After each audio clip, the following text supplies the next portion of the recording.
You know how they say when you have a job that you love, you'll never have to work a single day in your life?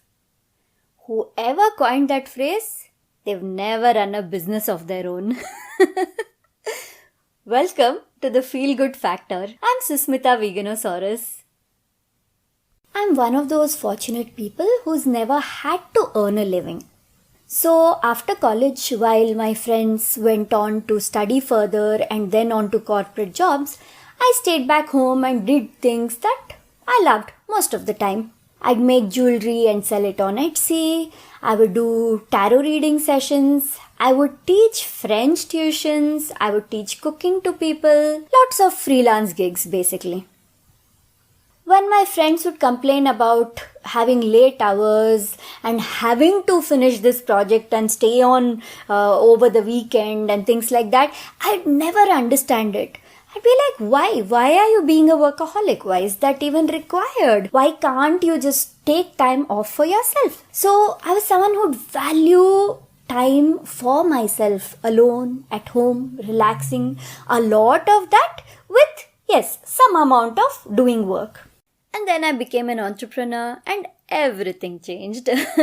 I initially joined Carrots, my vegan restaurant, as an employee, as a team member. So in my usual style, I would only go there only a few days a week. When I was invited to join the team, I had made it very clear that I would not be there every single day and that I would need a lot of time at home for myself. So I would go into work maybe 3-4 times a week and then work a little bit from home and then relax most of the time. So that was a great life. But within a few months of joining as a team member, I became a partner of the restaurant. And by the end of 1 year of me joining, most of the responsibility of the day-to-day running of the restaurant had fallen on my shoulders. Life in the food industry is really tough to begin with. And here we were running a restaurant, a vegan restaurant, the first of its kind in India, and we were way ahead of the curve. So the first 3 to 4 years were a real struggle. We had to work very, very hard to make sure that we even continue to exist. So I started pouring myself, my whole being, my whole life into this venture that I truly, truly believed in. I would go every single day. I would spend long hours. I would work a lot on promoting it on social media, coming up with menus with my team, taking care of our guests together. A lot of that. Yes, all the hard work did pay off.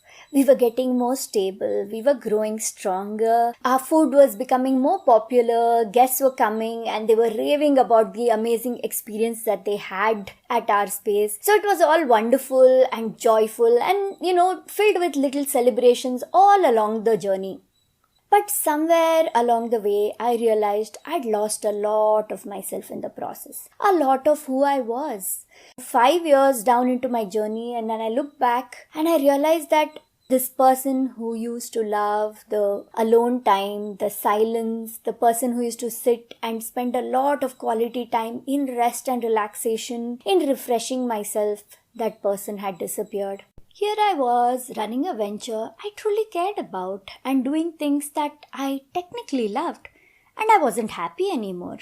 I felt tired, drained, emotionally, mentally, physically. So I decided I just had to do something about it. As an entrepreneur, when you allow yourself to burn out, you're doing a disservice, not just to yourself, but also to your business, to your team, and to your customers.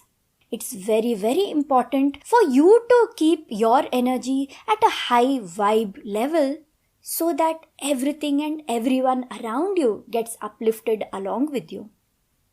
And if you are burnt out, if you are overworked and drained, how exactly are you planning to keep your energy at a high vibe level? So I very, very consciously started taking time off for myself. First, it started with a couple of extra days a week. Tuesday is our weekly holiday, but other than that, I was taking 2 days more off. And that started really helping to begin with. And then, if I felt I really needed it, if I'd had a particularly long, particularly tiring few weeks, I would take a complete week to 10 days off for myself and then spend that time in silence at home, being very minimally available to my amazing team. Fortunately, the team is awesome and they manage things very well by themselves, so I took advantage of that. And I would be very minimally available to them on calls if required, but most of the time I'd be taking off. When I say take off, a proper taking off. And that also had to be a habit that I had to develop. Initially, when I started staying home, I would still do a lot of working from home. I would go check social media, try to answer posts, try to come up with other ideas. But then I realized that, if I took time off and spent time in silence and doing things not related to my work, my brain had time to rest and reset. My heart had time to rest and reset. And I realized I started coming up with a lot of better, newer, more wonderful, refreshing ideas. And I started feeling a lot more energetic and enthusiastic. And I started to love my job once again. And the best part is, as I became more happy, I could see clearly that energy infusing out into my business. My team became more happy. And not just that, the business improved too. Yes, can you believe it? I've seen it clearly in this past 1 year. Whenever I have felt emotionally down or sad, we never used to have much business. But whenever I'd feel really happy and cheerful, that would automatically attract more business, more good energy into the business. So I realized that yes, once more it was a validation that taking care of myself, my emotions, my happiness and me feeling good definitely helped everyone and everything around me. I'm going to leave you with a few questions to contemplate upon. When was the last time you took a holiday for yourself? Not holiday as in going off on a trip necessarily, but just a holiday, like just to stay and to take care of yourself. How often do you take breaks for yourself throughout the week or even for that matter throughout the day? There are so many times throughout the day we can take little breaks, just say 5 minutes, 10 minutes, half an hour. Sometimes when I feel very frustrated and very stuck at work, I just walk out and go across the road into a park that's there and do a few rounds of walking around it.